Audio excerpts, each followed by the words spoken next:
2. And it's a very important principle to get, because what was going on in Haggai chapter 2 was the Lord spoke to Haggai, and he said, go to the prophet, go to the priest, and go to the remnant of the people, and prophesy to them, and tell them what's about to happen. And he began to prophesy to them. He said, listen, and he asked a question during the course of the prophecy. He said, listen, there are those of you among the remnant who were here a long time ago when the temple was built, and you saw it in its former glory. And then he asked a follow-up question. He goes, and for those of you who did see it in its former glory, what did you think about it now? Because it stinks. It's no longer. The glory almost has left the building, in other words. He goes, what do you think about it now? He goes, and we talked about there once was, there no longer is, what are you going to do about it? And Haggai asked him the question. For those of you who were there who saw it before, and those of you who are here and you saw it now, what do you think about it? What do you think about it? And it was a rhetorical question that the Lord tends to love to ask rhetorical questions, which already we have an answer for. Or we should have an answer for. And it was a rhetorical question. And he asked, what do you think about it? And then he proceeds to answer his own question by saying some specific actions that needed to be done in order to restore the temple to its glory. Now notice, the Lord was not interested in restoring the temple to its former glory. He wanted to transcend and go beyond its former glory. He says, there once was, there no longer is, what are you going to do about it? In other words, I have a plan. If you'll just follow my plan, you'll be able to restore the temple or go transcend the glory of the former temple. And we know that because if we read through to the bottom, he says in the culmination of his prophetic word to the people, he said, and the glory of the latter house shall be greater than the former. And this is what we're talking about today. The Lord has a plan for you. Listen, I don't care where you're at today, whether you're on the extreme high in how good things are or extreme low in how bad things are. I promise you, the Lord's plan is to always make it better. His plan for us, when we build according to His plan, and we build according to being able to house His glory. Did you hear that? Because, see, all of us are about building. We're all building something. The question we need to ask ourselves is, what are we building?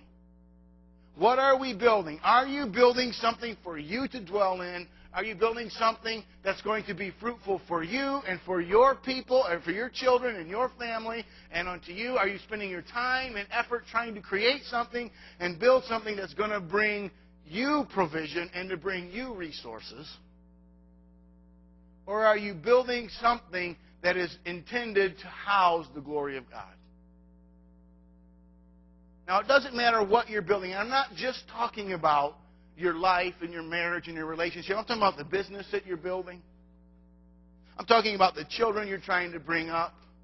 The marriage, it's all included. Not just, even if it's for a secular means to provide resources for you, you are still obligated, I believe, if you call yourself a child of God, to build that thing to house and contain the glory of the Lord.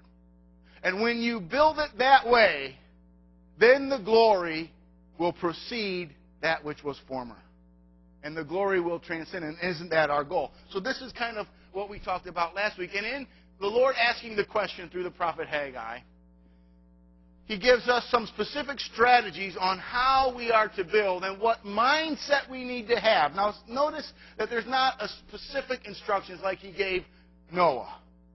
You're to build it exactly 10 cubits by this and by that, in the same way. And He did exactly the kind of wood, the kind of pitch, everything to the nth detail. He told him exactly how to do it, gave him a blueprint. He also did that with Moses.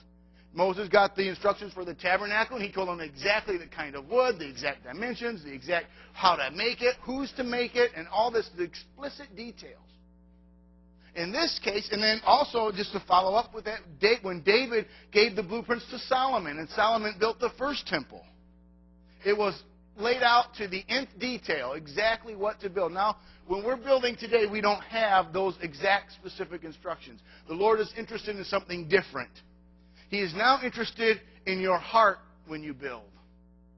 He doesn't tell you need to build a company that has exactly 10 employees with a reception desk here, and I want this and that. He doesn't tell us that. He's concerned about our heart.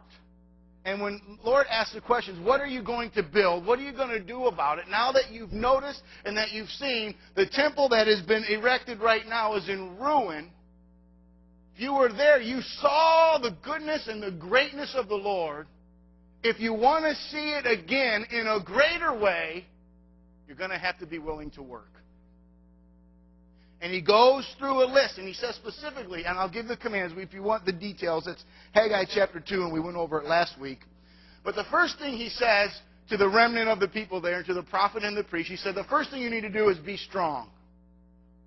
Implying that it's not easy work.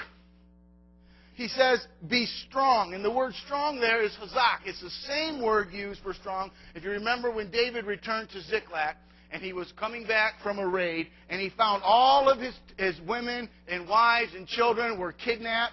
They were taken away. His houses, the village was completely in ruin and destroyed. His own mighty men, who he gave his own life for, or was willing to give his own life for, wanted to stone him and kill him.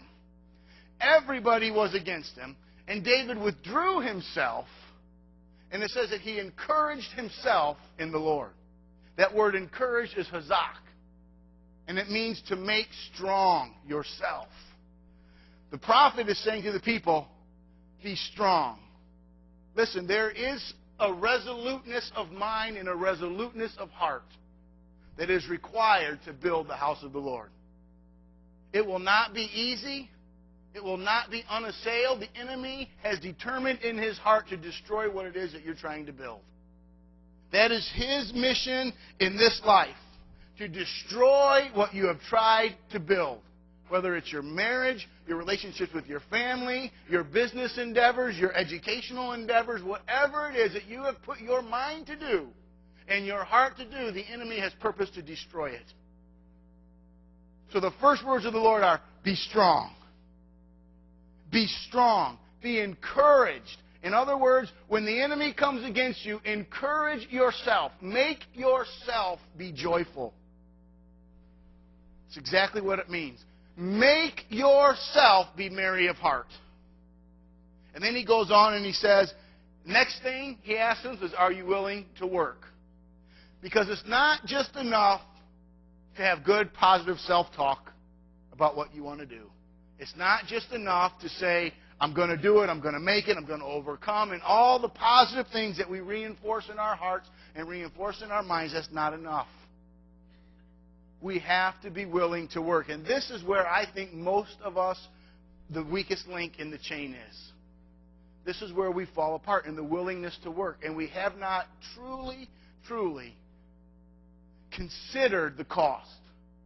And we talked about in Luke when Jesus said, listen, there's people who build and who don't finish building, and somebody walks by the building and they consider them a fool because they started to build and didn't finish it. They didn't consider the cost. Consider the cost this morning.